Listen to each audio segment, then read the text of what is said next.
Hi, how's it going? This is Resident of Collingwood for YouTube, and I'm here to do some, I'm shut off, sorry, some real reviews for John Philip Betancourt's To Be Night and Beguile, Chapter 4, Sealed with a Kiss. On a crisp, cool morning 2 days before Sebastian Lord, the heir to a wealthy and powerful publishing dynasty in New England, was to marry the young and beautiful British Evie Jordan, her lady-in-waiting. Celeste Devaney was in the village at a small flower shop collecting a lady of a large bundle of white lilies and white roses for the wedding that was to take place in the main chapel inside the family's mansion. The scent of the flowers swirled around Celeste's nose like sweet smoke, invisible to the eye but impossible not to notice. The sweetness of the aroma kept Celeste's mind on the beautiful day and the beautiful coming wedding to come. Sorry. She was overjoyed for her new friend Evie and her old friend Sebastian. As Celeste packed the Lord's car with the packages of flowers, with the driver's help, a familiar voice came from behind her in the area of the pavement where the clean white cement met the black tar of the Welshport village street. If you'd smile any bigger, I'd say it was your wedding day coming and not that poor unfortunate Evie, the woman's voice said to Celeste. Celeste turned to see Mary Good, a beautiful blonde woman with eyes that sparkled with a wicked glimmer and wit, not to mention the village's most ardent lord family antagonist, who would badmouth them to anyone who'd listen at the bar where she worked. You keep yourself away from this wedding, and Evie. You've said enough on the dock when she first arrived, Celeste warned, remembering Mary had and Evie has already met. Mary smirked and flipped her curly blonde hair over her shoulder and stepped into the street closer to Celeste. Why are you letting this happen? You know there is nothing good to come of this marriage. If anything, they'll find her body 2 months out in Timber Woods, her bot or sorry, or sinking in the sand on the beach, like they did his mother. Nothing good, Celeste. Nothing good, Mary replied. And if anyone would know about nothing good, it's you, isn't that right, Mary? Celeste said with a sting. Mary's reputation in town wasn't just as a tough talking townie. She was undeniably known for being a woman of a friendly nature, the kind of woman that married fishermen who'd dock on the island would spend their first $30 pay for one night with the local girl who worked in the pubs. Sure or not, this lie stuck with the beautiful but a threatening young Mary and every wife in the village. If I still had my collection in that, connection in that family, I'd have you sacked at first sight. You're nothing but an enabler, Celeste. You keep all their secrets and lies for them. And for what? Because they pay you well? Money isn't everything. What good is money if it's blood money? Mary replied. You don't know what you're talking about, and it's your own fault you lost your so called connection to the Lords, a connection that you never even ex- existed as far as I'm concerned. You and your menacing mother should be put away for life. Everyone knows you're both unwell, Celeste replied back as she turned to finish packing their car with flowers. They'll do to Evie what they did to Sabrina and me. They'll all tear her down, Celeste. Mark my words, Mary shouted. Celeste turned back and looked at Mary dead in the eye and lifted a brow. The sun splashed a bright light on Celeste's mocha skin and pale pink dress with lace trim and bustle, giving her the look of a life-size cake decoration. She pulled down the petticoat that squeezed in the bodice of her dress and made one step bodice, of her dress and made one more step toward Mary. I'm going to say it one more time, Mary God. Good. Stay away from Trimmer House and Evie Jordan and Sebastian Lord. Add them to the list of members of the family that you are never to see again, Celeste said. Miss, we should get back, the driver said to Celeste, cutting a tense conversation. Celeste turned and lifted her nose at Mary Good, who squinted her eyes at the departing lady in waiting. Celeste wasn't wrong. Mary's clandestine relationship with a member of the family was rumored all around the island for years. Rumors of affairs and money and blackmail, all part of the shrouded lives of the lords. The beautiful blonde Mary had grown up on a small Sattel Island just off the southern coast of Welshport Island. The total inhabitants were two, Mary and her mother Eliza. Eliza was an eccentric woman with a mysterious background.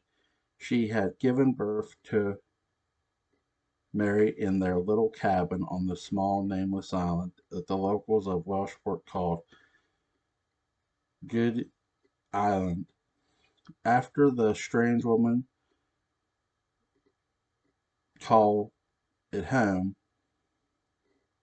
Mary's mother, Eliza, never told her who her father was, and then when Mary came to town, her school, the children ostracized her, called her names, treated her horribly just for being the daughter of a strange hermit woman from the little island. All the children except Sebastian Lord.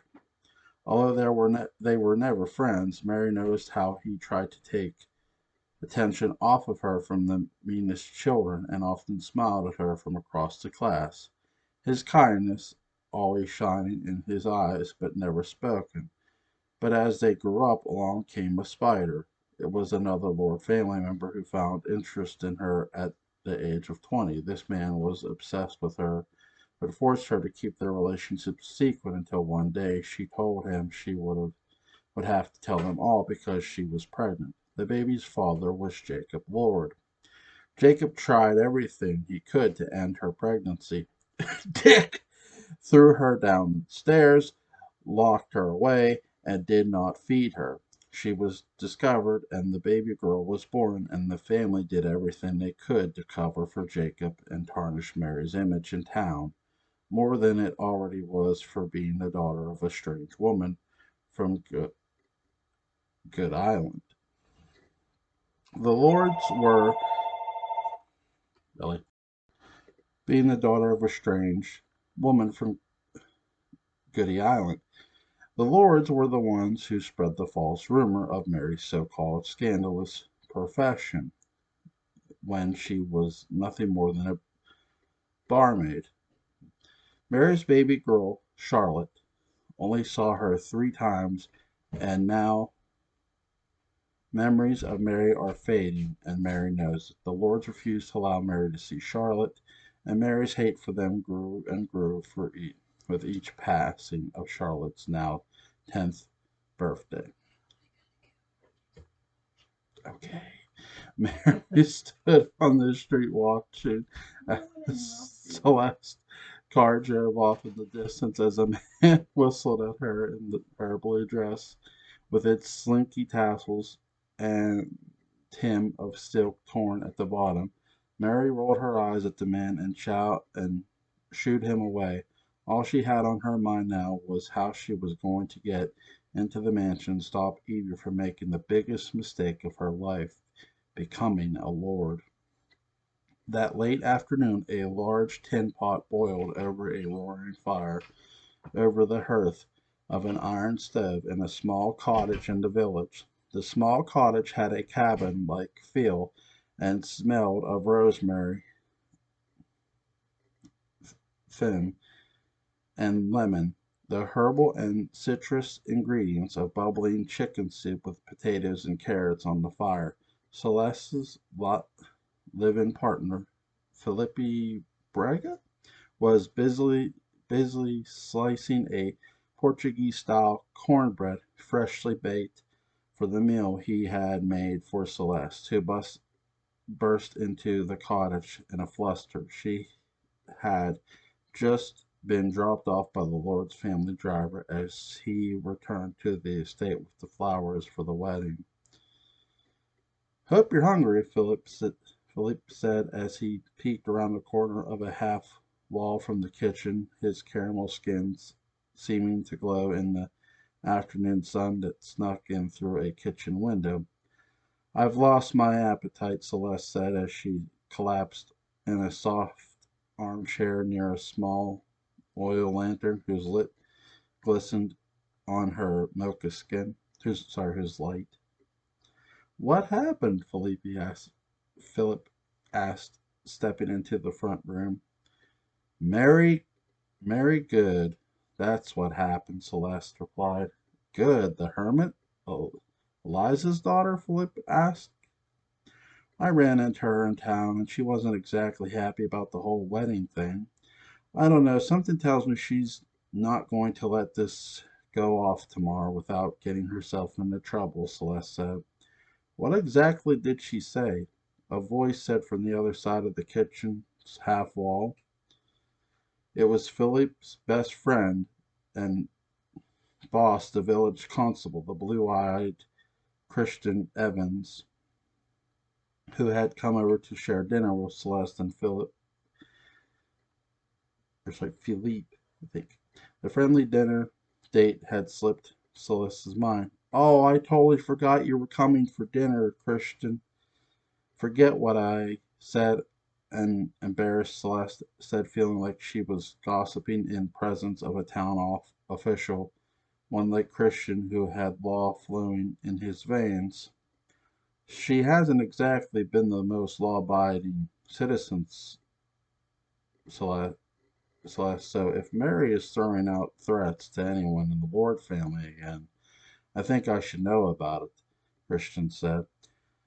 Celeste and her family had worked for the Lord's family for generations. Philip at one point did too. They had given him his first job when he arrived in America from the same Portuguese colony as Celeste, as an orphan in his teenage years. Philip was a page for Jacob Thurmer, and where Philip and Celeste met, they fell in love. Although these days Philip no longer worked on the estate, he was now the town's acting deputy and a horse breeder. His relationship with the Lord family was left strained when one day, while working as Jacob's page, the job quite literally took Philip's right hand, mangling it in a horrible automobile when a drunk Jacob took to driving while Philip was his passenger. Christian, however, had been in town from Philadelphia. Although originally from Welshport, he was very familiar with the Lord family and most especially Sebastian. They had been friends through their many years. Being the only law informant in with proper training in the Northeast with knowledge of Welshport, Christian was reassigned to his rural Maine island home after the scandal with Sebastian's parents. The murder of Sabrina and David's sudden disappearance, Christian's return to the island was met with constant shadowy double talk by locals who never dared speak ill of the richest, most powerful family in New England, and were the employees to half the village. As acting deputy, Philippe acted as a buffer between the returned constable and the mistrusting townspeople. Christian still wanted to keep the law in everyone's pure peril, even the town's most reckless woman, Mary Good. "It's all just become so odd. It's not just Mary," Celeste added. "What do you mean?" Philippe asked, filling her bowl with soup. "Did something else happen?" Christina wondered. Or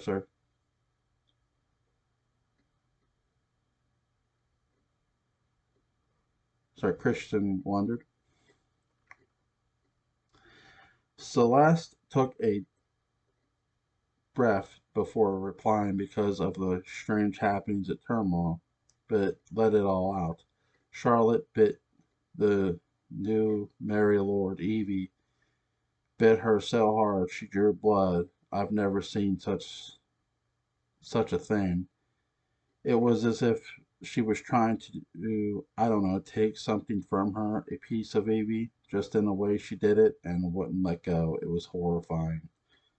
God! Philippe exclaimed as he stirred the soup that must have been fantastic for old Jacob, his daughter, the bloodthirsty 10-year-old. She could be just acting out, but I'd like to get back to this Mary Good conversation, Celeste. If you think her threats are viable, I should really know, Christian explained. She's just an angry woman, nothing more. Why are you so intrigued by her? Celeste replied. Mary has a knack for telling the drunk sailors that come into her bar stories about the lords. Some have got back to me, and it worries me. I know that when we were kids, she'd come into the village for school. Sebastian would be the only one who defended her. Now all she can do is talk about them in the most negative of ways. I don't feel she's in her right mind. I just want to keep my eye on her, Christian said as he sipped his soup. Philippe said with a grin. Hell have no fury like a woman scorned. Oh, Celeste scoffed. Mary is not just any woman. We all know she's had something in her mind spinning away against the family for a while now. For my own peace of mind, and maybe yours, Celeste, I'll be at the wedding. The more eyes on the lookout for the unstable God girl, the better, Christian said. Celeste smiled. It was a good idea. Both she and Philippe knew the only way to keep anyone safe around a gathering of Lord family members was to have as many witnesses as humanly possible. They were a secretive family that did things in ways that no one really understood. Christian was ready for them. 2 nights before the wedding, Evie tossed and turned in her bed. The rustling of the down comforter, overstuffed with Canadian goose feathers, seemed meld with the quiet cracking of the dimming fire in the fireplace. Electricity had come to Welshport only a few years earlier, and Evie's room had been fitted with a fancy dimmer switch to keep her room slightly lit, while she continued to toss and turn under the canopy bed of rosewood and oak. In her sleeping state, Evie fell into a dark cloud-like dream that engulfed her whole body in a laid-out state. She was dreaming, a nightmare really, choked by the black cloud in her mind. As she lay in her dream, she reached up, but her hands were blocked. She reached to her side, blackness surrounding her, and again her hands blocked by an invisible wall. She was completely surrounded by this invisible barricade, locked somewhere in the dark. She screamed out loud. She could tell the sound was going nowhere. As she continued as she continued to struggle in her dream, her room in real life had suddenly gotten colder. A breeze of ocean air had invaded her bedroom and blew out even the hottest embers. Her bedroom door cracked open, and someone in what looked like a light nightgown crept in the room and watched as Evie was tormented in her sleep. While in that sleep, Evie could hear a muffling sound above her. It was strange and sounded like if someone was walking over her in a second-story house. But she was not in a house. The darkness of her surroundings made her feel like she was trapped somewhere. Then a woman's voice came to her ears, just as muffled and hard to understand as the footsteps. Evie screamed for help, but again the sound of her voice only went as far as whatever was containing her. She kicked and punched, but the wall, invisible to her eyes, stood strong, look, locking her in. And finally she heard the words that chilled her to her bones. They were clear and perfectly articulated. "May she rest in peace," the voice said. Evie repeated what she heard. Rest in peace. And it dawned on her she was buried alive. The containing force around her suddenly went from invisible to visible, and took the shape of a coffin from the inside. Evie screamed and screamed, but still her voice stayed in her coffin. She began to scratch at the silk lining of her coffin lid, pulling down every stitch of fabric she could, while crying hysterically, screaming at the top of her lungs until the wood of the lid could be seen from the ripped of fabric lining. She scratched and clawed so violently at the lid's underside, just inches from her pale, terrified, screaming face, that the ends of her fingers were bleeding, causing bloody smear marks to splatter across the area right over her face. She kicked her legs. She punched the side of the coffin as hard as she could, but she was trapped.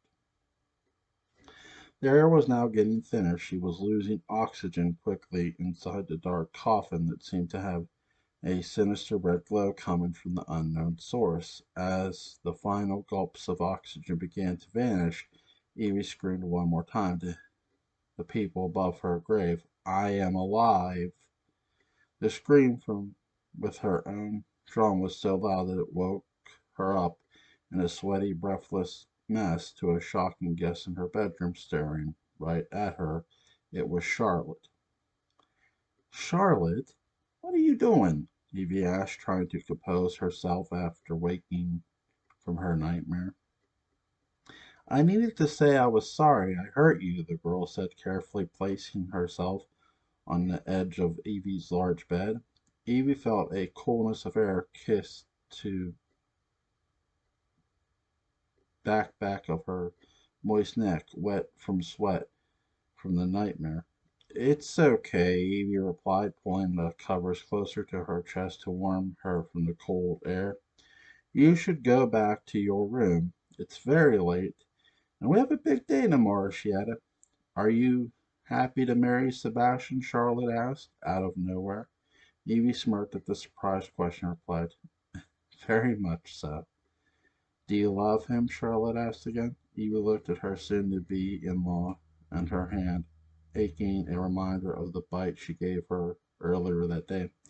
"Of course I do. I love him very much. I am so happy to become part of your family. Now go on and go back to your room and rest. We'll chat in the morning," Evie said. "I just want him to be happy, and for you to be happy," Charlotte added. Evie looked at the young Lord girl and could see a sort of sadness ooze from her eyes. She could literally feel the sadness coming from Charlotte as if it were her own. The emotion gripped Evie's heart like a hand squeezing an orange, to the point Evie began to unexpectedly tear up.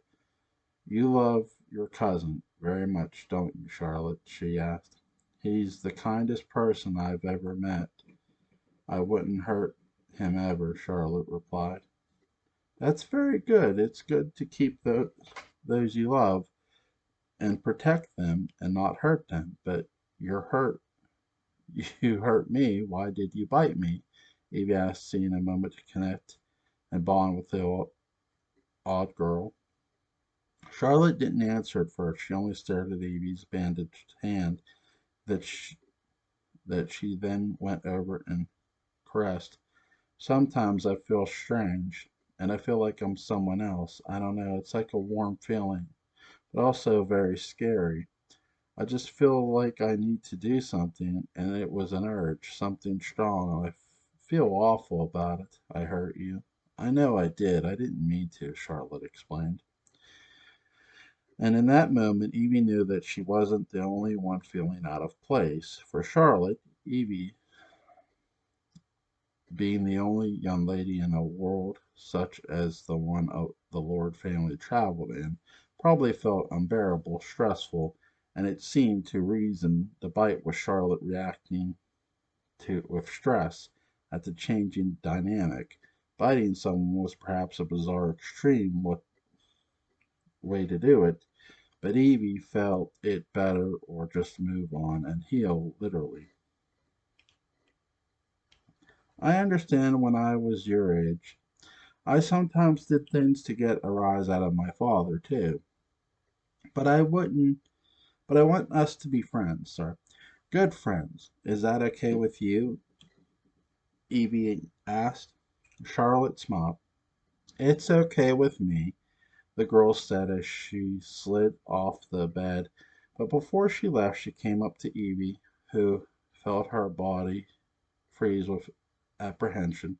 She felt somewhat silly that she wasn't a bit frightened of the 10-year-old, sorry, that she was a bit frightened of the 10-year-old, but their history had already hit a rough patch. Charlotte leaned over the soft bed, covering and kissed Evie sweetly on the cheek, surprising the new Lord family member. Then Charlotte looked at Evie dead in her eyes. Her tone and honey language suddenly changed, and she almost looked stoic and mature. Then she said in a whisper of a voice, You'll watch over him, won't you? Take care of him for as long as you live.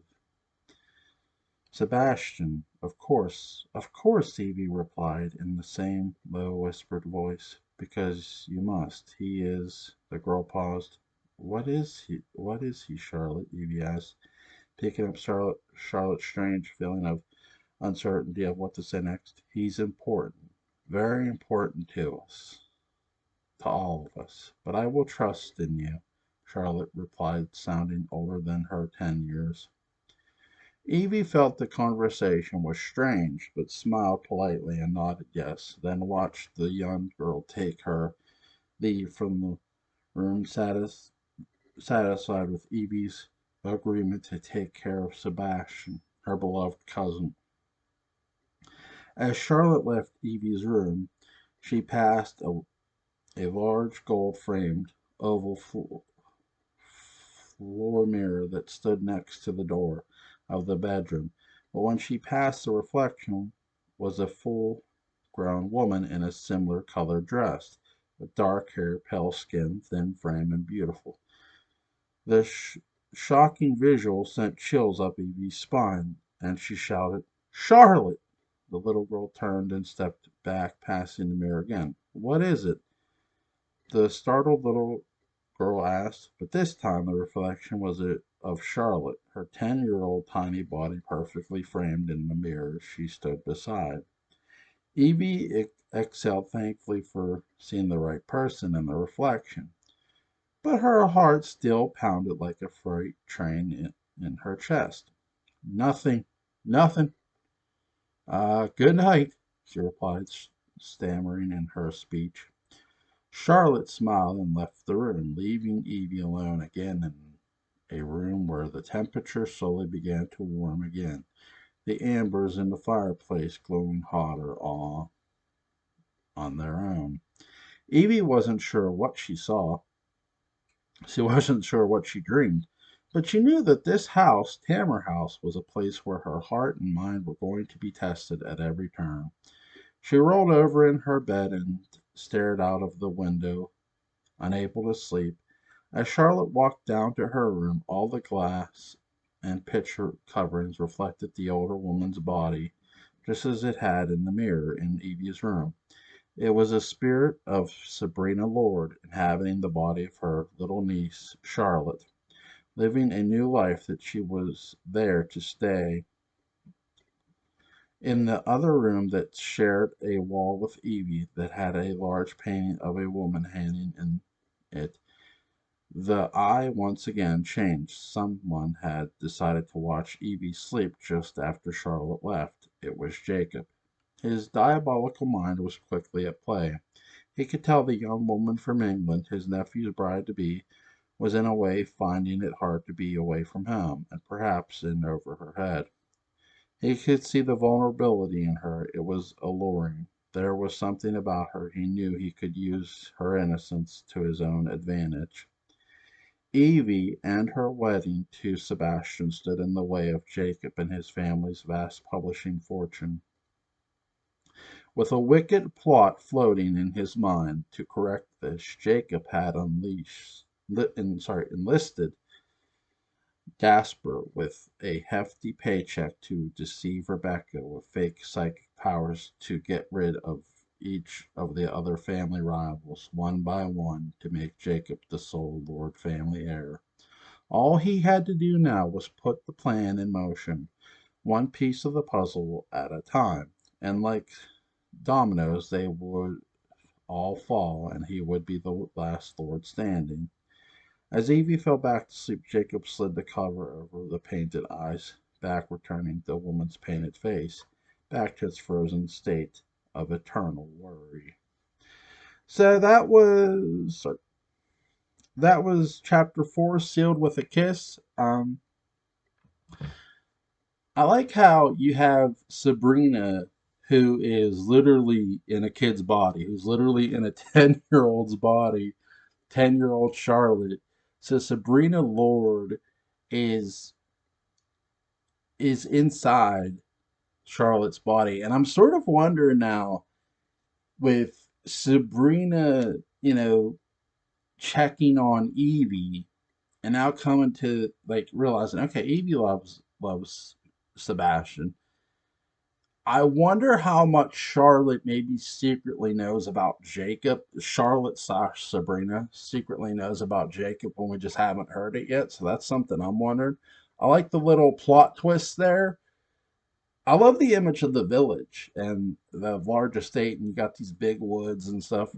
It literally, the one thing I love here is you're literally on an island, and John has done a really good job painting that visual. Here's this island. Well, here's Mary Goody, who's from a completely different island, and you sort of, if you get into actual like the way people have disagreements, it's a lot of it is just over someone being from a different place, and then rumors spread, so, and they're not necessarily true. So, and Mary in turn is spreading rumors. Now some of them are true. Well, Jacob, that's true. But I really like the characters. They're very, very interesting. So chapter 4 will be in the description box for To Benight and Beguile. You guys, I'll see you here after bed.